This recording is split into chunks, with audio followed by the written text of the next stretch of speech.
Hello and welcome back to the Tear Us Apart podcast, a podcast from England's footballing city. Today I'm joined by former MUTV presenter and current matchday host at Old Trafford, Paul Anthony. Paul, how are you doing? Yeah, I'm good. Summer's been relaxing, but looking forward to getting into the season in a couple of weeks' time. Yeah, same. I can't wait. Just before we get into it, just wanted to say we are currently in this brilliant studio here on 72 Bridge Street on Deansgate. Thanks to Stefan and Club MCR for letting us film here. If you want to try this podcast studio out for yourself, get in touch with this email address, contact@theclubmcr.com. I'll also put the details on the description down below. What was it like growing up in Salford? It was awesome. It was in terms of Salford at the time. Well, it still is. It's Manchester United through and through. I lived 15 minutes from the Cliff training ground. Consequently, that's one of the reasons why I got into it. I was at school, again, 15 minutes from the training ground. My dad was a City fan, as it happens, but I got taken on as a schoolboy for Manchester United when I was at school, and that's how the Manchester United connection grew.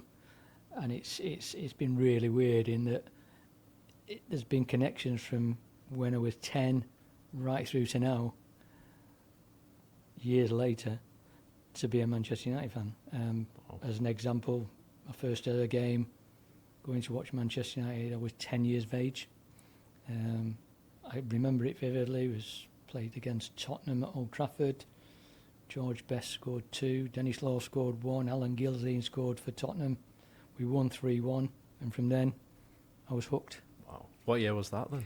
67. 67, so the year before they won the European Cup. It was the year they won the European Cup, because it was 67-68 season. Right. And I actually went to that European Cup final as a 10-year-old. Did you? Yeah, I was. We were at school, and we had to. There was 3 schools in the area within like 5 miles of the training ground, and the club put out a competition. So if you could draw a picture of your favourite Manchester United player, the top 10 from each school would get a ticket from Manchester United to go down to Wembley for the 68 European Cup final. I cheated. I traced a picture of George Best, made a few mistakes, filled it in, sent it in. Unfortunately, I was one of the 10 that was picked, so 30 of us went down to the European Cup final, and that was my first European Cup final in 1968. That's crazy. I wouldn't call it cheating, though, would you? Would you say it's cheating, or just a good way of getting around it? Yeah, all right. And a clever way of doing it, shall we say? Yeah. But yeah, it was just and because the school was only 15-minute walk to the training ground at the Cliff, Cromwell Secondary School it was called, and it was 15-minute walk to the training ground. And every lunchtime, I'd go to the Cliff. When the lunch break started for the school, the training was just finishing for United. So you'd stand at the Cliff, they'd come up the steps at the side of the training ground, they'd either sign your autographs there, or you'd wait for them to come out after they had a shower and the lunch and whatever, and you get autographs there. But it was awesome. It was just like standing at the Cliff, waiting for them to come out. None of them ever refused to sign autographs. And that's, as I say, that's when I became hooked with George Best and Dennis Law. They were my 2 favourite players, I think. And is that where sort of your passion for United came through, would you say? Yeah, I mean, it just grew. It just grew from there. It was, I had to sort of give up United a little bit. As I say, I was on schoolboy forms, but I had to leave school when I was 15. If you're not at school, you can't be on schoolboy forms. So I left school at 15, and I went and joined the army. So I was away from Manchester for 6 years. So I didn't actually get to see Manchester United regularly until I came back in 1978. But while I was away, and I was based in Germany, United were actually out there in, I think it was 73, and they played a pre-season friendly against Hertha Berlin, and I was based in Berlin at the time. So I went to watch United, and Ted McDougall made his debut for Manchester United in that game. So I always remember that, but I didn't get to see United quite as often as I wanted to do, because A, they weren't on telly as much, because there wasn't as much TV coverage then. And I just had to wait then until I got back to Manchester back in 78, when I left the army. and then I could go and see him regularly again with my mates. So what was it like being in the army? What was your role? I was in the parachute regiment. Oh, wow. As I say, travelled all over the world with them. It was brilliant. You know, I loved the 6 years there. But as I said, it was 6 years that I was just missing. I was missing home. I was missing football, and I just did my 6 years that I signed up for initially, and then came home again.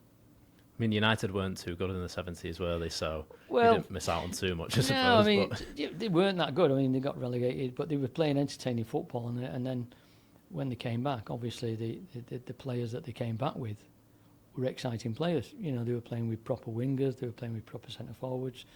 It was an attacking team, and when they came back in the 70s, it was just like, wow, this is brilliant football. There's, you know, the likes of Gordon Hill, Steve Coppell, Sam McElroy, Stuart Pearson, Alex Stepney, you know, those lads, Martin Buchan, awesome captain for Manchester United, who I still see and play golf with now. But yeah, they were good times. Manchester United is never an easy ride, is it? It's up and down all the time. So it's troughs and peaks with Manchester United, and that's what makes it what it is for Manchester United. yeah. So when you were in Germany, did you miss the 1977 FA Cup final against Liverpool? I actually did miss it. I was watching it, but obviously missed it. I couldn't get there. But I still remember it vividly. I still remember beating Liverpool, and we were underdogs. And I've had this. I do Sportsman dinners with the players that played in that game, like Sammy and Stuart Pearson, Alex Stepney, Gordon Hill, and they were the underdogs. United were the underdogs that day. They'd been beaten by Southampton the year before when they were favourites, and this year they were underdogs because Liverpool were going for the treble. And they tell the stories about how, you know, they were determined to win it. And yeah, I did miss it, but I watched it on telly, and yeah, well, like every United fan, Scouse Busters. I bet that was unbelievable. It's a bit like, for my age group, when United obviously played City in 2022-23. That was quite a big game, obviously, because they were on the treble, and then they beat United in the end. But yeah, we won't to talk too much about that. Well, yeah, well, and then with the European Cups, you know, I've been to all 5 European Cup finals. We've won 3, we've lost 2. But fortunately, when I was working for MUTV, I went to the 68 one, obviously, when I was at school. I went to the 99 one with my friends, and I wasn't working for MUTV then. And then in 2000, I joined MUTV. So I was able to go to another 2 then. Obviously, I saw the one in Russia, when we beat Chelsea on the penalty shootout. And then the one in Rome, where we lost. And then, of course, we went to Wembley again, and we lost again. So I've been to all 5, and I've been very lucky to do all 5.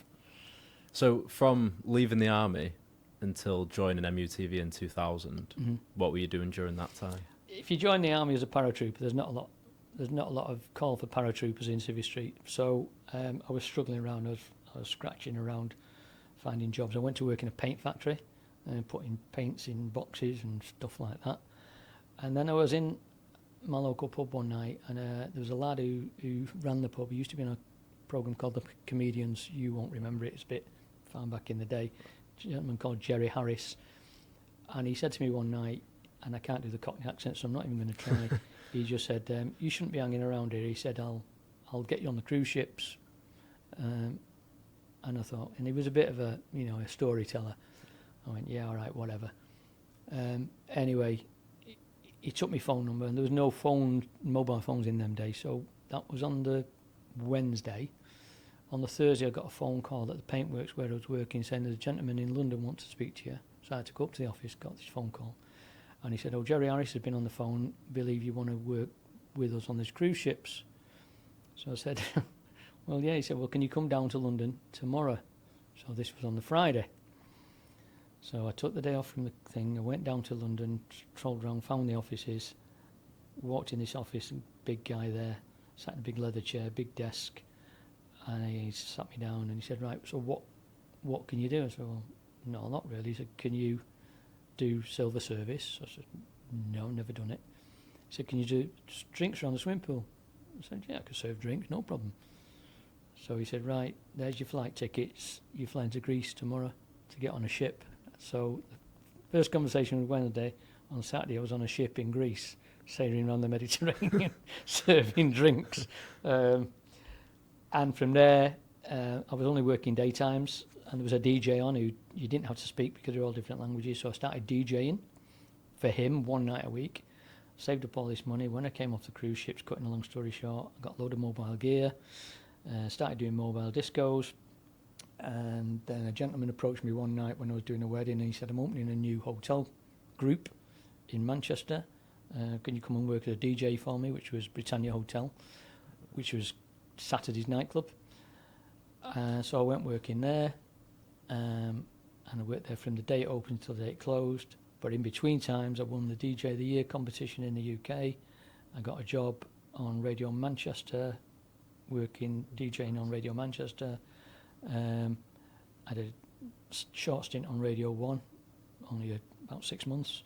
But then came back to Manchester and started working for KISS 102. And then that's when the United connection kicked in, because then I was working, doing, on KISS it was a music station, but at weekend they had to have sport.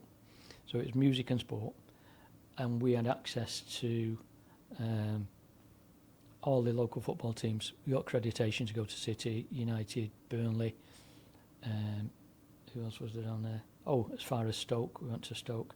So anywhere there was and we got accreditation. So I used to go every Friday or whatever the press conference was, do the interviews, bring them back, edit them, put them into the programme on the Saturday, and then update the scores on a Saturday.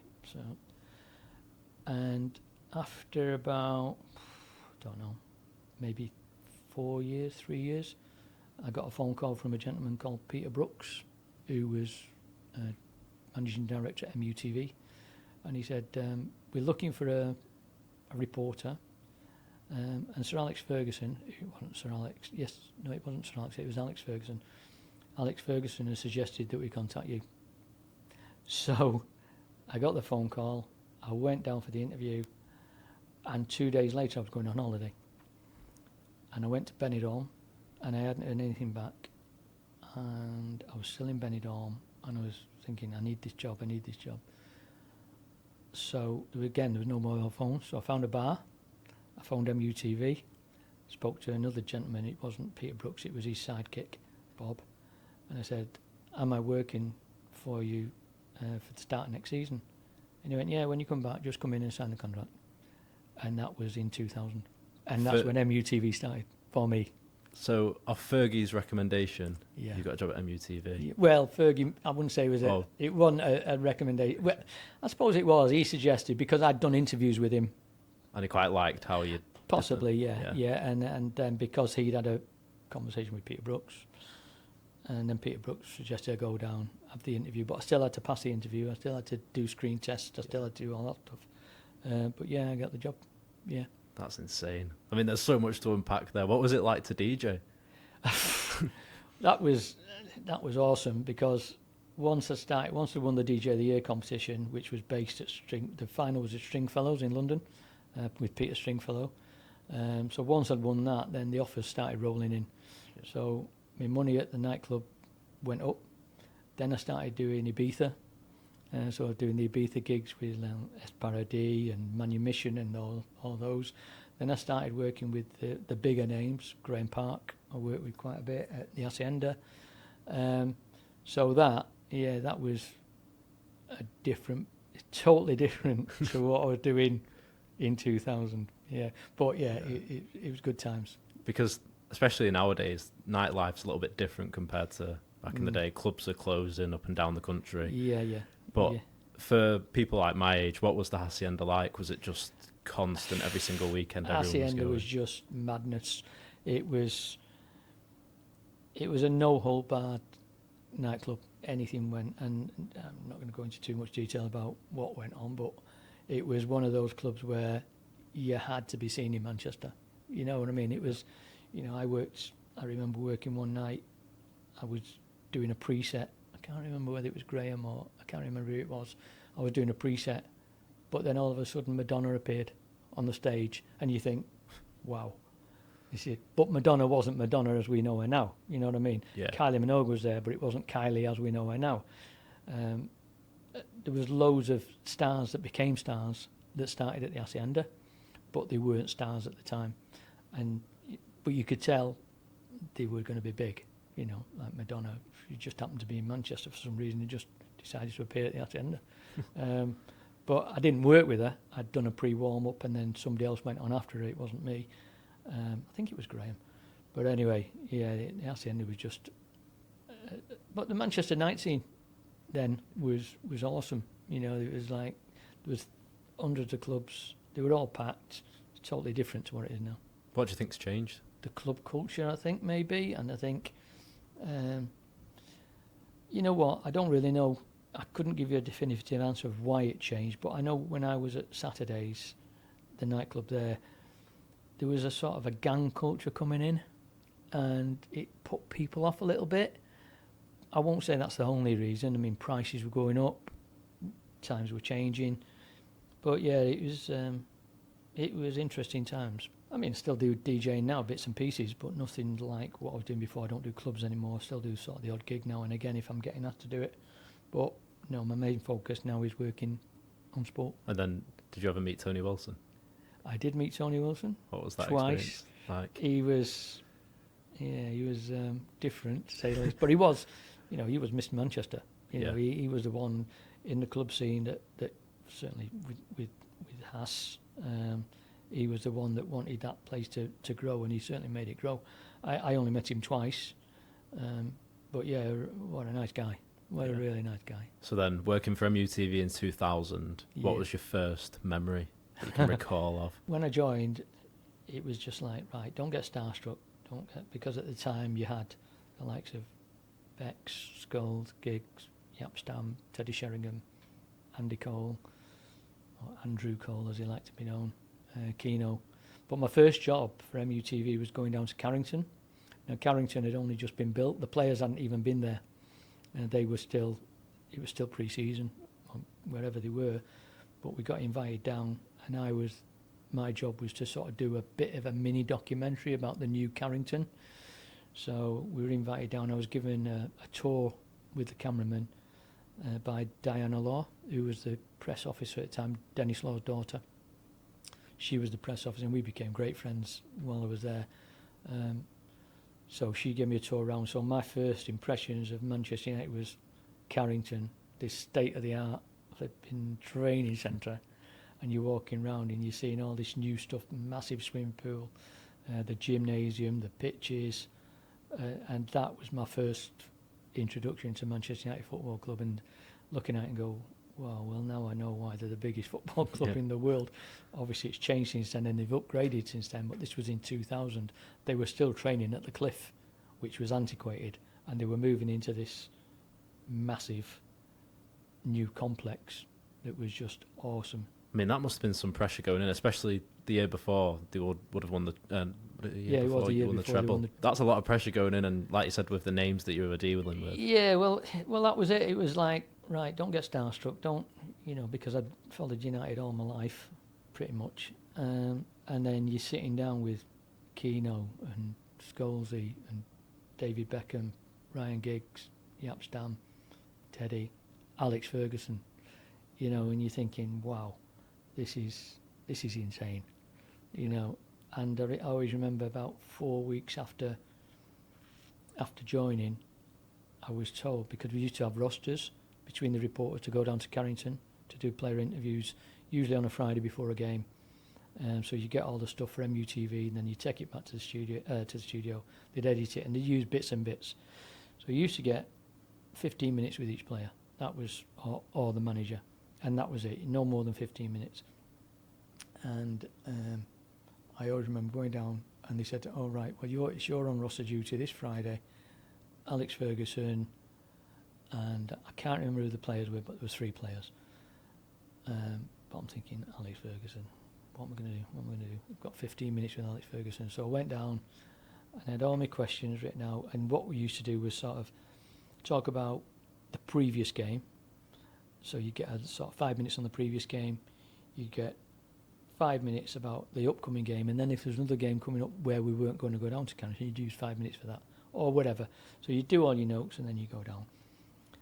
So I walked in and wait in, and it was always, training was at 10, so you'd usually get the manager before or after training, but usually about 9:30. So you do 9:30 to 9:45, then you go out to training. So I'm sat there, we got there early, me and the cameraman, sat there, set everything up, waiting for the manager to come in. So he walks in, tracksuit, ready to go training, sits down, clipped him up. So I've got my notes, and I'm sat there, and he knows I'm nervous. He can see it. He was that good. So I'm rattling off my questions, and the interview's about 5 minutes in total. Obviously, I don't know that. Well, I didn't think this because I'm so, overawed, if you like. So I've gone back to this. Alex has just got up, walked. All right, thanks, son. Got up, walked out. So I've gone back to the offices and I've handed the tape in. Bear in mind, we've got to use this for Friday, Saturday, and then the rest of the week before we get to see him again. So I've gone in, I've handed it in, and about an hour later, Bob's come out of the office and goes, "What the effing heck is this?" I said, "It's the Alex Ferguson interview." He said, "You've just been with a manager who everybody wants to speak to. You've got 15 minutes with him, and you've used 5 minutes." He said, "What are we supposed to do?" I said, "Oh." He said, "Pff." So anyway, we got away with it. We drugged it out. The next time I saw the boss, probably about 3 weeks later, he went, "Did you get told off when you got back?" I went, "Yeah." He went, "Well, that teaches you a lesson, doesn't it? Use your time." And I tell you what, over the 10 years that I worked with the boss, Sir Alex Ferguson, he taught me a heck of a lot about how to conduct yourself. Don't be scared of anybody. Do your job. They're human just like you are. And since then, I've interviewed David Cameron, not even worried about it. I've interviewed all sorts of people that are up there, and it hasn't bothered me in the slightest, because somebody once said to me, if you can work with Sir Alex Ferguson, then you can work with anybody. And it stood me in good stead. He taught me a lot.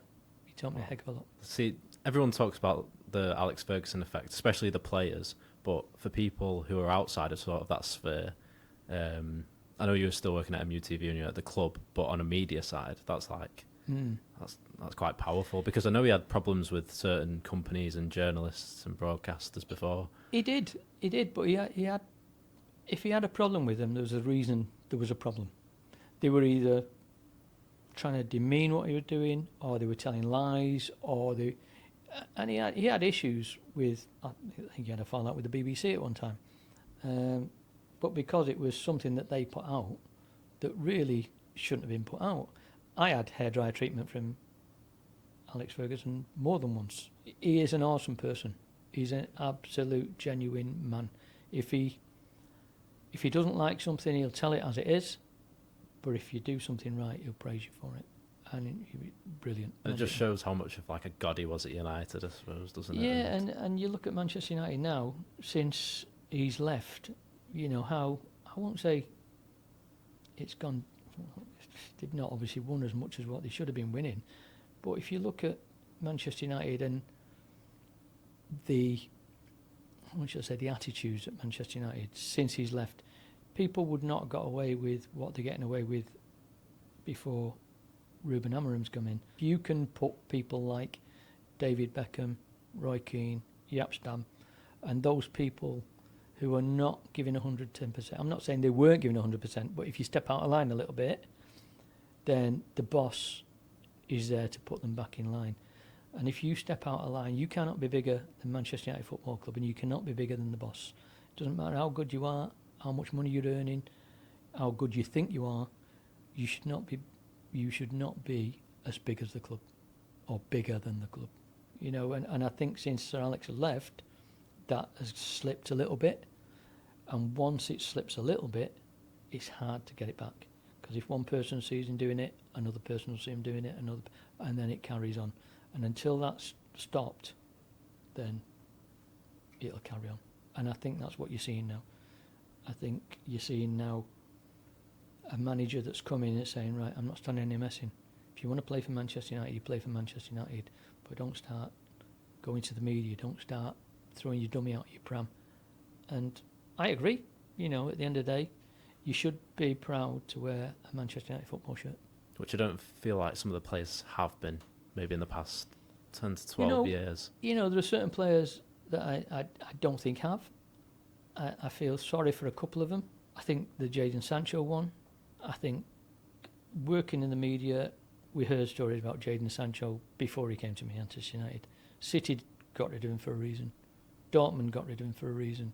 He comes to Manchester United, they get rid of him for a reason. Goes back to Dortmund, they don't want him back again, they've taken him on loan. And I'm not saying Jadon's a bad person, I'm just saying that I think that young players get too much too soon. You know what I mean? They're given these contracts that are on £100,000 a week, and then all of a sudden they think they made it. When Alex Ferguson was there, yeah, they'd have nice contracts, but as soon as they stepped out of line, you know, for instance, when he was there, they couldn't wear coloured boots. If you weren't in the first team, you could not wear coloured boots when you're playing for the reserves or the under-21s or the under-18s. You weren't allowed.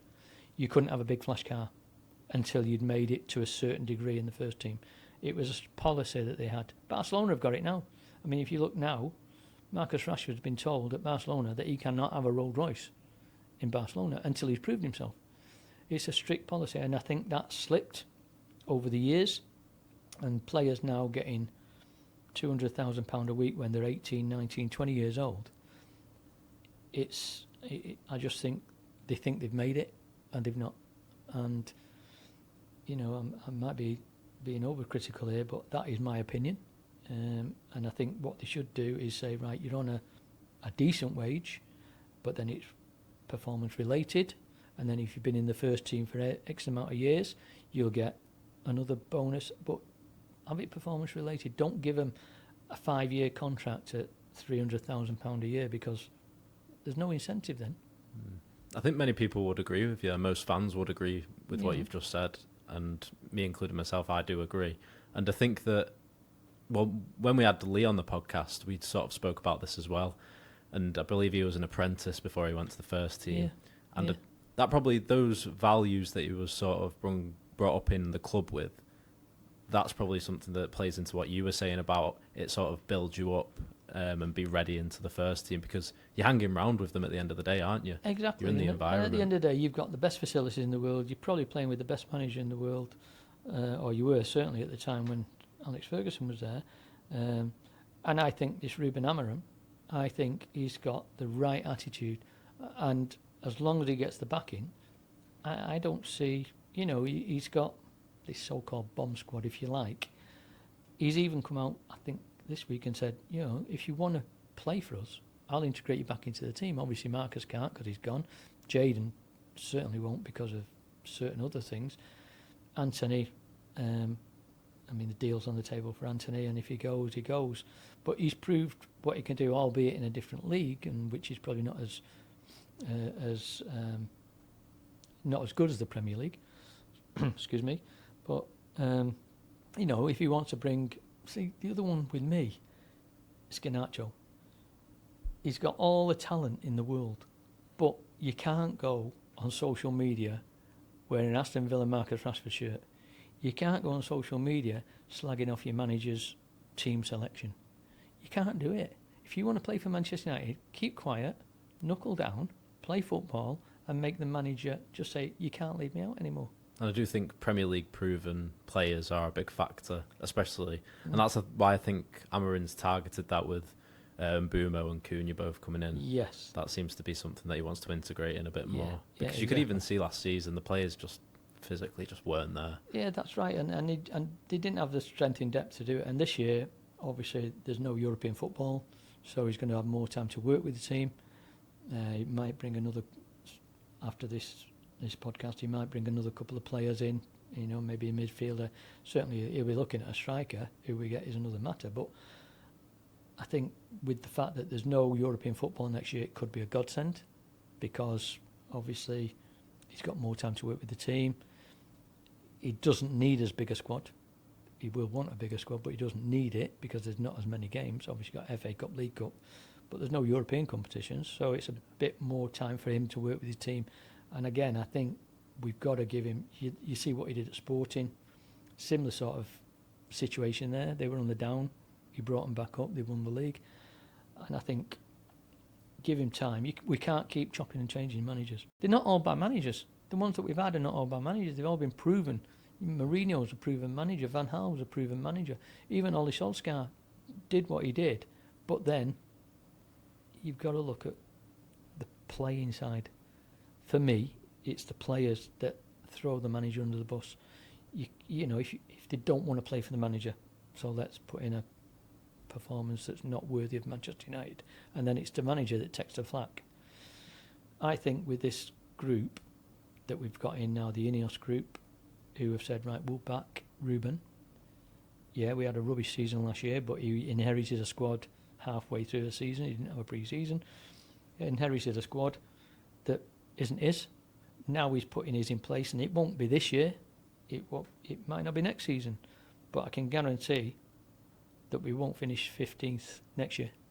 We'll be above that next year. When did you start to do the Sportsman's evenings? Because I know you do a bit individually yourself. And then yeah, it was. I was working for a company, and I got to the age where I thought, right, I don't need to be doing 9 to 5 anymore. So I left that company, and because of the lads that I know at United, I just started saying to them, you know, do you want to do Sportsman's evenings? It's a bit of an extra income for them. I'm not talking about your skulls with them. I'm talking about the like Pancho, Sammy Mack, Alex Stepney, Lee Martin, those guys, Ben Thornley, and just say, right, do you want to do a sports dinner? So I started doing that about a year ago, and it's worked out brilliant in that the old school supporters want to hear from these guys because they don't do many of them. So you put it out there, you put it on your flyers, you put it on social media, whatever they did. So I started doing it, just about a year ago now, and it's working really well. I don't do that many. It's a lot of work. It's a lot of hard work to get it all going.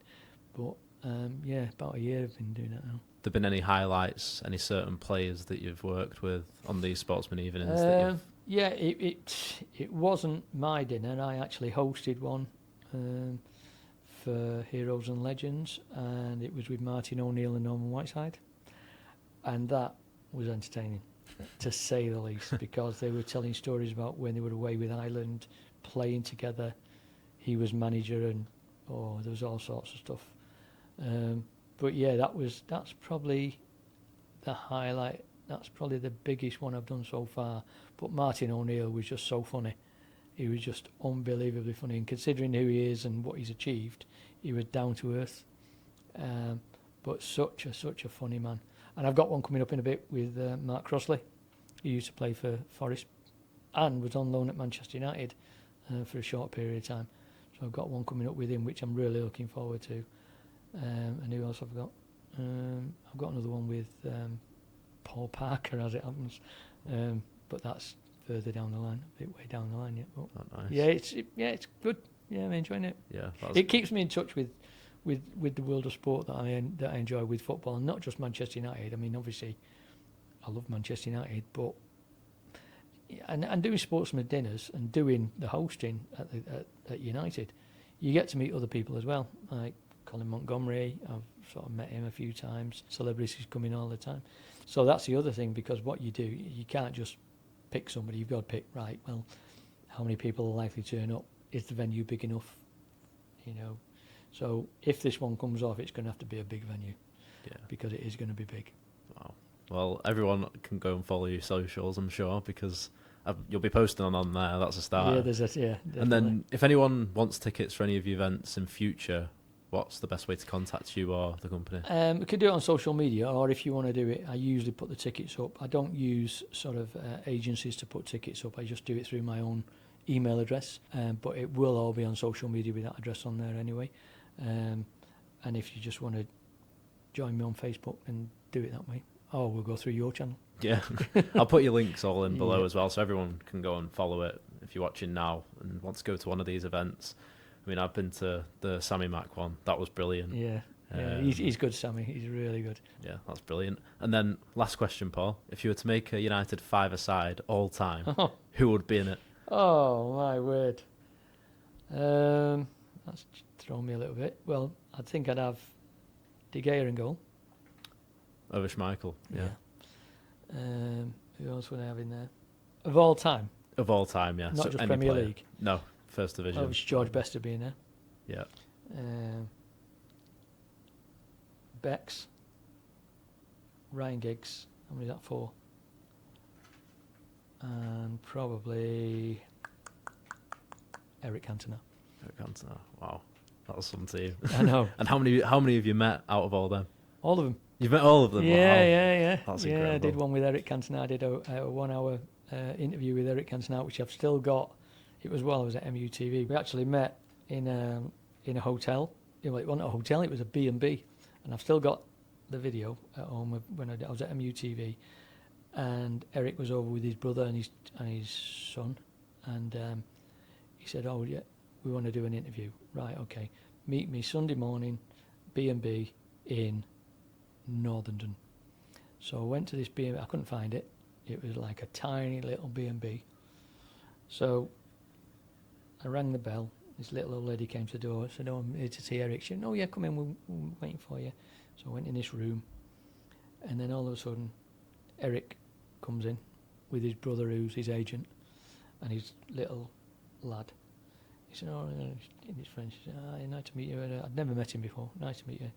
Come and have some breakfast. So we sat down. We're having croissants in this little B&B. It's like a little table, smaller than this room, a little table. Sat there, coffee, croissants. And the next thing is Alex Ferguson walked in for breakfast with us. So there's me, Eric Cantona, Alex Ferguson, his brother who's his agent, and his son having breakfast, having croissants around this table in a little B&B in Northern. That's crazy. Which you wouldn't even notice if you drove past it. It was unbelievable. So I got a signed shirt off him and a picture with him that day, which is still on my wall at home now. But yeah. So I've met all them that I've just mentioned. Yeah. Wow. Some experience that. I mean, you must feel fortunate to meet unbelievable players. Yeah. Unbelievably. I've had a very, I won't say charmed life, but I've had a life that I wouldn't swap.